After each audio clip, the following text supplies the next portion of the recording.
Imagine two kids sitting in the same classroom. One of them is the smartest student in school. Straight A's. Teachers love him. His parents brag about him at every family gathering. The other student barely passes exams.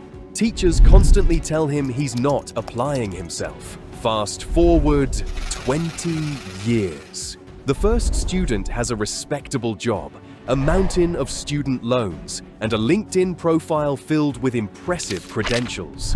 The second student owns 3 businesses and just bought his parents a house. At first glance, it feels unfair. How can someone who struggled in school end up making more money than the person who did everything right? But this happens far more often than people realize.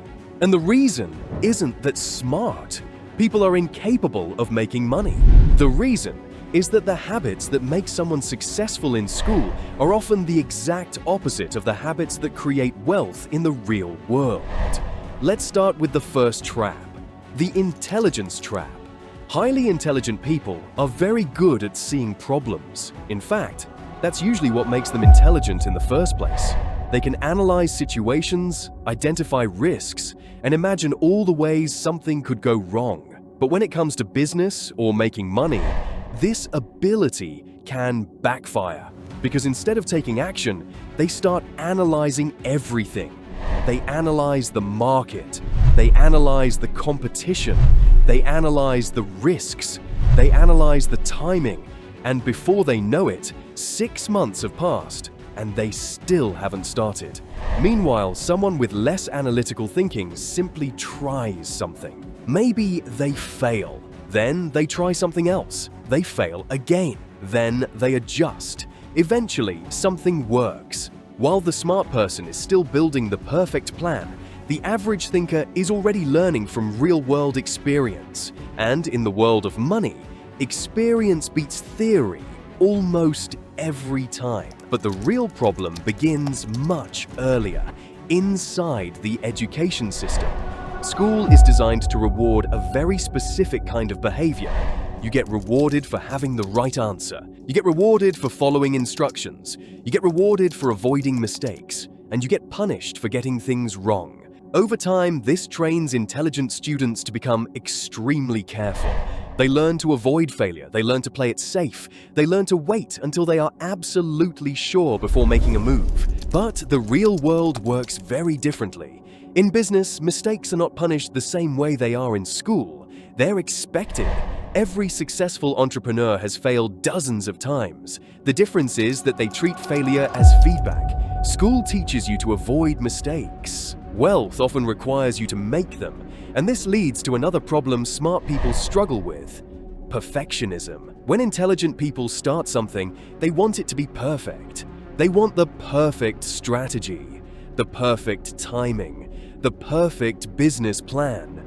But perfection takes time. And while they're polishing the details, someone else is already moving. Think about some of the biggest companies in the world. The first version of Amazon was just an online bookstore running out of a garage. Facebook launched with bugs, missing features, and a very simple idea. None of these companies started perfectly. They started quickly. Speed beats perfection. And this brings us to another hidden problem. Smart people often build their identity around being smart. Being the intelligent one becomes part of who they are. So when they fail at something publicly, it doesn't just feel like a mistake. It feels like a threat to their identity. If the smart person fails, people might think they're not as intelligent as everyone believed. So instead of risking that embarrassment, many intelligent people avoid situations where failure is likely. They choose careers where success is predictable, stable jobs, structured environments, clear rules. And that leads directly into the next trap: comfort. Intelligent people are often very good at getting high-paying jobs. Doctors, engineers, consultants, analysts. These careers can pay well, but they also create something dangerous: security. When you have a stable paycheck, health benefits, and a clear career path, taking a huge risk suddenly feels irrational. Why gamble everything on an uncertain business when your life is already comfortable? But the people who build massive wealth often don't start from comfort. They start from pressure. The immigrant who arrives in a new country with nothing, the college dropout who struggles to find stable work, the person with limited options. When you have nothing to lose, risk becomes easier, and sometimes that risk leads to opportunity. But there's one more misunderstanding we need to clear up. Wealth is not primarily about intelligence, it's about leverage. Leverage means creating systems that allow your effort to produce results at scale. There are a few powerful forms of leverage in the modern world: capital, people, technology, and media.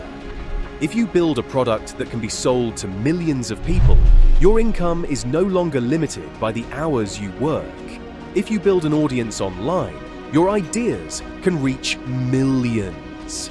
If you build software, it can run for you 24 hours a day. Employees trade time for money. Owners build systems that work while they sleep.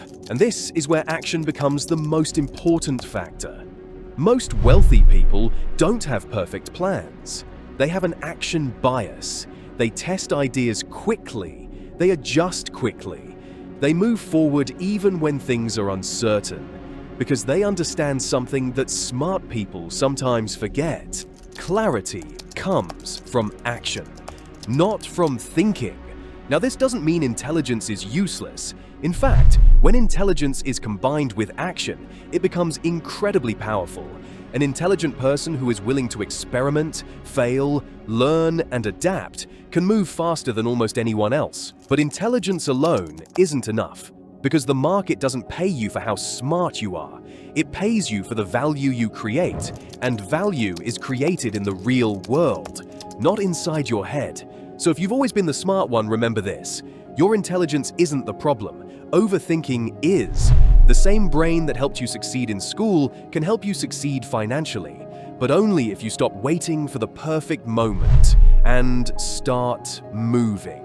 Because in the end, the people who win financially aren't the ones with the best ideas. They're the ones who act on them.